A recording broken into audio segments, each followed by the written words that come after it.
मुख्यमंत्री विष्णुदेव साय ने मंगलवार को कृषक उन्नति योजना का शुभारंभ और आदान सहायता राशि का अंतरण बालोद जिले में आयोजित शुभारंभ कार्यक्रम में किया। कृषक उन्नति योजना के तहत जिले के 1,56,713 किसानों के बैंक खाते में लगभग 799 करोड़ 66 लाख रुपए डीबीटी के माध्यम से आदान सहायता राशि का अंतरण किया गया।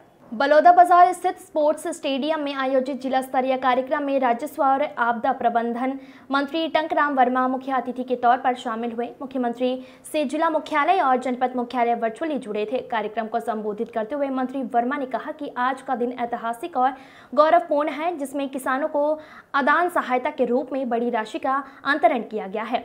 किसानों में उत्साह और खुशी का माहौल है। किसानों की चिंता करते हुए हमारी सरकार ने मोदी की गारंटी के तहत एक और गारंटी पूरी की है। इस गारंटी के पूरे होने से अब किसानों को सबसे आदान सहायता राशि देने में हमारी सरकार सबसे आगे है। पूरे प्रदेश में खुशहाली और समृद्धि दिखाई दे रहा है।